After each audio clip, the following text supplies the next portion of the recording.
Hey guys, what's up? It's Muaaz here and welcome back to another video. So last year I made a video on how you can boost your FPS on PC games for free, and that video absolutely blew up. Lately, with the release of Apex Legends and just Fortnite being as popular as it is, a ton of new subscribers have been asking me to make a video on how you can get more FPS, and I'm guessing most of them just haven't seen my old video, so I thought now would be a good time to make an updated 2019 guide. Anyways, with this video I'll show you guys the best Fortnite and Apex Legends settings, but I'm also going to be showing you guys some tricks on how to make your PC faster in general. If this video doesn't help you guys out at all and you want to see more videos like it, then please do hit that like button and subscribe if you're new to the channel. Also, while you guys are doing that, drop a comment below. What games have you guys been playing lately? I do my best to respond to all the comments I get, so definitely do that. These days I've been playing a ton of Apex Legends and Fortnite, and even some CSGO, but anyways, let's finally get on with the video.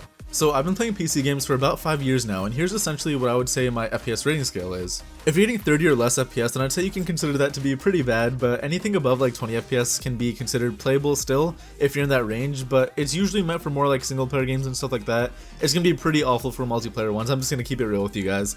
But like if you're in the 60 FPS range, which is like the target for most gaming PCs, then I'd say that's gonna be awesome because it's gonna provide you with a pretty smooth and an enjoyable gaming experience. 60 is like a great median to be at if you have like a game with a ton of animations, or if you're really just trying to play a competitive game that relies on you having like a really quick reaction time. Honestly, anything above 60 is gonna be great for really whatever you're playing. But one thing you should remember is that most monitors are only 60 Hz these days, so if you do want to truly experience anything above 60 FPS, then definitely consider investing in a 1080p monitor with a higher refresh rate like 144 Hz or something like that. But anyways, let me quickly show you guys the best performance settings to change your PC to make it faster and perform better when gaming, and then I'll show you guys like the best Fortnite and Apex Legends settings later on in the video.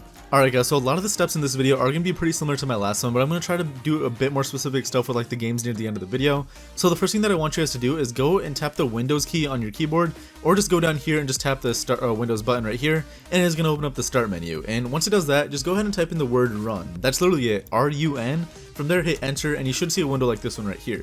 Now, once you've done that, what you want to type in is the % symbol, T-E-M-P, and then the % symbol once more. And I will have this on the screen in case you guys do want to follow along with that. Anyways, from there, just go ahead and hit enter, and you should get a new window pop up. So in my other video, I didn't really explain this that well, so I'm going to try my best to make up for it in this one. Essentially, this folder that we're looking at right now has a bunch of files that Windows only needs temporarily. And when Windows is done using these files, which it does make by itself, it will usually automatically delete them when their job is done, but oftentimes that just doesn't happen, which sucks for us because it wastes a lot of our hard drive space, and obviously we just don't want that to happen. Now, I'm sure a lot of you guys are like, Muaaz, I don't care about my hard drive, I just want more FPS, so let me finally get on to why I'm actually showing you guys this. So I know a lot of people still have normal hard disk drives in their computer for their hard drive instead of like an SSD. So when you have too many things in your computer taking up your hard drive space, essentially when they're unneeded, your hard drive has to search through all that unneeded stuff before it can actually find the file that it's looking for. Now, I could definitely get more into the specifics of how hard drive platters work, but I'm sure a lot of you guys just don't care about that. Basically, all you really need to know is that deleting files that are unneeded will help you get better performance when gaming, but also is going to help you speed up like your PC in general. So when you are here, you can either go ahead and hold control on your keyboard on the bottom left, and then tap the A key on your keyboard while still holding the control key, and it will select every single file in here, or you can just go ahead and do it all manually by dragging from the top file and all the way down to the bottom until everything is selected. From there, just right click on any of them, go down, hit delete, and then it is going to go ahead and try to delete them. Now, if you get a message like this one saying file in use or folder in use or something like that, then all you have to do is just check the box that says do this for all current items, and then hit skip. Exact same thing right here. As you can see, this folder's in use, do this for all current items, hit skip, and we should be good to go. If you get a message saying that your files are just way too big to delete, then just go ahead and delete them permanently. So anyways, deleting stuff out of this folder is universally applicable by everyone watching this video. All of us have unneeded files stored by Windows in this folder, and some of you guys have unneeded files in your hard drive like in other directories as well that you don't need, but I don't know where you put them personally, so when you're done watching this video, you need to go and delete those files on your own time. So now you might be like, Muaaz, why do I still have a couple of folders and files still available in my temporary folder? And the reason why it's like that is because these are the only files that Windows is actually using right now. And as you can see, basically all of them were made on the date that I'm recording this video, which is February 9th.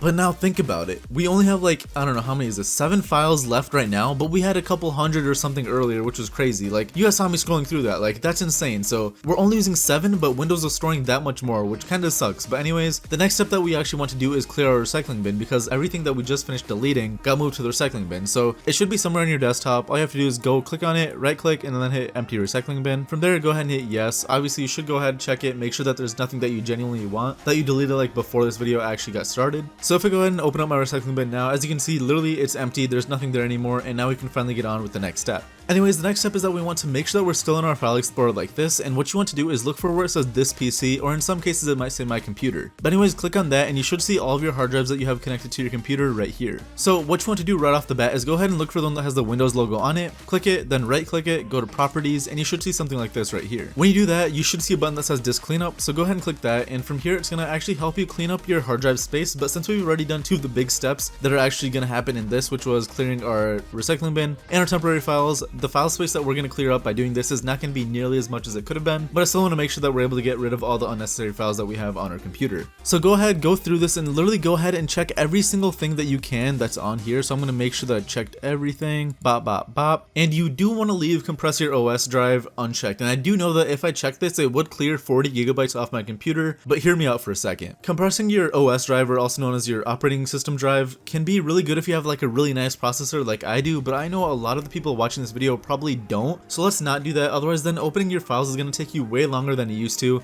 That would just get annoying. So what we're going to do is leave that unchecked, but go ahead and make sure you checked everything else. We're only going to be clearing like 370 megabytes, but for a lot of the people watching this video, it's going to be way more than this, or it might even be less. But honestly, from there, go ahead and hit OK, hit delete files, and go ahead and let it clean up your system. Anyways, just like I said before, we're only deleting files that we really don't need in our computer. I wouldn't tell you to delete anything important, so trust me, you're all good. Now, you guys just saw the disk cleanup didn't take me too long on my computer, but it might take you guys some time if you have a ton of files on your PC, or if you just have like an older computer or something like that. Anyways, the next thing that we want to do is go to the tools tab right up here, and then from here, click the check button under the error checking like tab or whatever you would call this. So hit check, go ahead, hit scan drive, and it's going to go through and actually do an error check for your actual hard drive.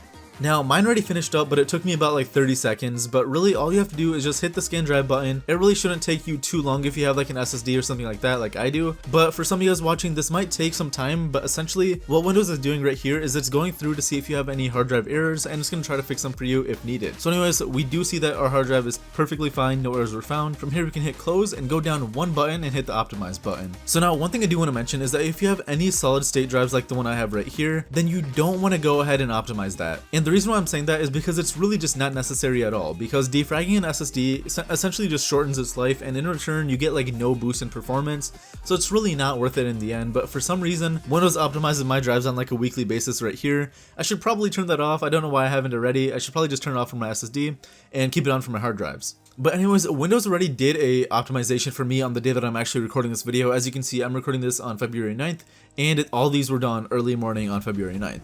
But for some of you guys, these dates might be like insanely old. So if you have any hard disk drives like the two that I have right here, I highly recommend clicking on one, hit optimize, let it run through, then going on to the next one, hit optimize, and let it run through. It will definitely take some time, so again, just pause the video and continue when you're ready, but it's going to be well worth it in the end. So anyways, we can close out of this. We can also go ahead and hit OK right here. And one thing I do want to tell you guys is you can go through any other hard drives you have, hit properties, and do the disk cleanup if you want to, but I'm going to leave that up to you guys. But anyways, from here I'm going to hit cancel, and I'm going to go up here and type in the word control, just CRT, I don't know how you spell it. Anyway, from there hit control panel, and then what you're going to do when you get here is you want to type in the word power on the top right. Damn, I suck at spelling tonight, huh? Anyway, once you type in power, hit power options, it should be in green, and once you do that, all you want to do is make sure that you can see the additional plans right here by clicking this little arrow, and look for the one that says high performance. Now, I already have it selected, but I'm betting like 9 times out of 10, most of you guys probably have balanced recommended already selected, and that's just not the one that you want to have when you're trying to game and like have a really speedy computer. Now, this is definitely the best plan for gaming and speeding up your PC, because it actually uses the PC resources that aren't normally being used to actually help your PC perform better when like doing normal tasks like browsing or like video editing and things like that, but also even gaming. Now anyways, once you've done that, go ahead and hit back right here and go ahead and type in the word advanced on the top right.